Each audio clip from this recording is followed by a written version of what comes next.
Hello, everyone. It's George from Ireland, commenting on one of the latest developments in the Ukraine war. So, multiple sources have said that troops from the People's Democratic Republic of Korea are no longer fighting because there they were inside the Russian Federation Kursk Oblast, mostly, which the Ukrainians seized part of way back in August last year, and a tiny bit into Ukraine. And so they came over a few months ago, supposedly for training exercises. Even the Russian government announced that. Then it was Ukraine and various Western governments confirmed, yeah, actually they moved into frontline positions. They're fighting against the Ukrainians.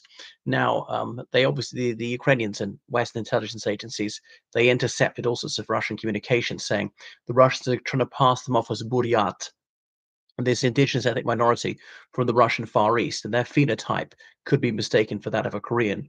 Just like when Soviet troops fought in the Korean War, 1950 to 53, Stalin sent Buryat because their appearance is very similar to that of Koreans and could pretend they weren't actually Soviets.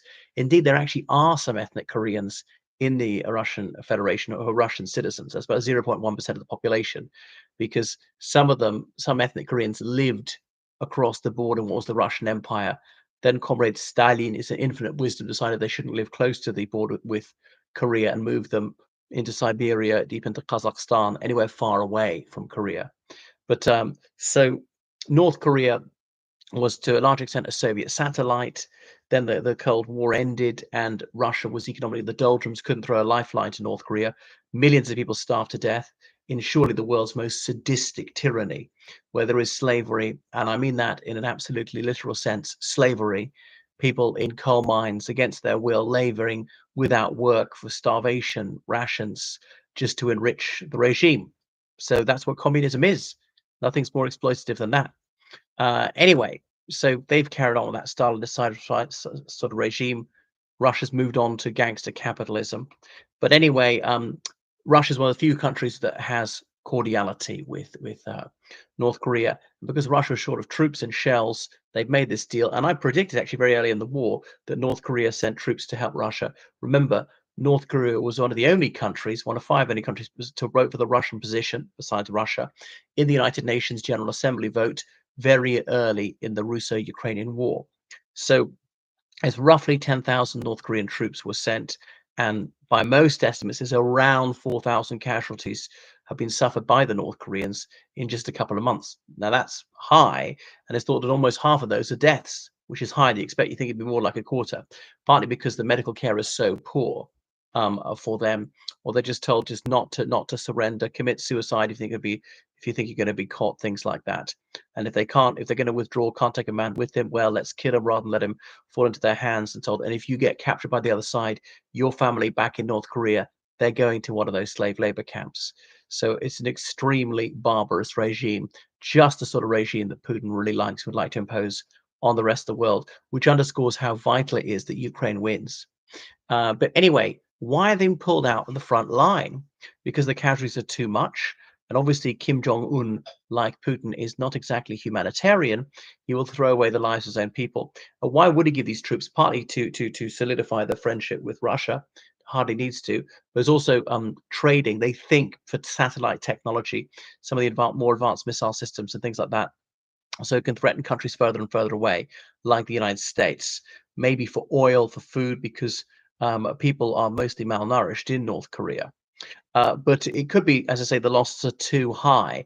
There were rumors that up to 100,000 North Korean troops would be sent. They got something like a million-strong army. And that really would be a big boost to Russia, and that really would be worrying, even 100,000.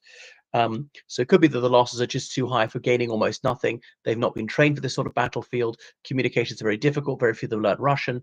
Russia has very few interpreters rather. I don't know, these translation apps don't work that well, that fast, not that accurately. The rigidity of the North Korean army apparently is extreme. It's just beyond that of the Russians. So they don't have the adaptability, the flexibility. They're not nimble enough to cope with a very fluid situation.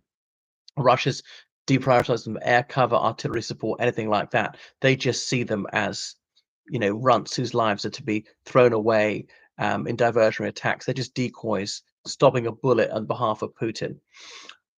Could be that the casualties are too high. It could also be that North Korea feels shortchanged. Pyongyang has been ripped off. Putin will always rip people off who thinks he can get away with it. North Korea, where they're going to go, what they're going to do. So we'll give them the absolute minimum we can and extract the max, and so on. So perhaps that's happening. But obviously, it is very good news for Ukraine if the North Koreans are pulling out rather than more of them there. They're still in Russia, but not being completely pulled back. And South Korean intelligence obviously monitoring this very carefully.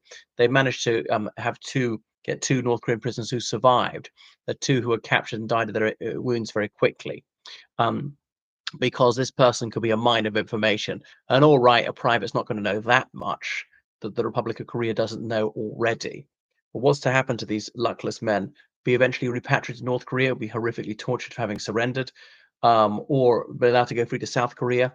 Ukraine wants their own people back, so would happily return this person so they get Ukrainian prisoners of war to be released by Moscow.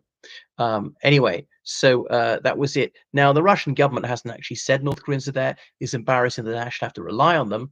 The other hand, it's good for Russia. Obviously, it's fewer of their casualties are going to be sustained because the North Koreans are taking the pain for them. And it shows that Russia's not quite friendless, does have a few allies. So if they are to withdraw totally, that'll make life a little bit easier for the Ukrainians. I mean, 10,000 troops is not that much in a war in which something like 1 million troops in total are engaged. But the thing is, it could go up and up. Obviously, Ukraine wants to go down and down. They're already numerically at a bit of a disadvantage. They don't have that much manpower. They really need to husband their forces. They can't afford to be careless with the lives of their troops, unlike the Russians. All right. Thank you for watching my channel. Make sure you subscribe on Patreon, donate PayPal, georgecallahan79@gmail.com. Goodbye.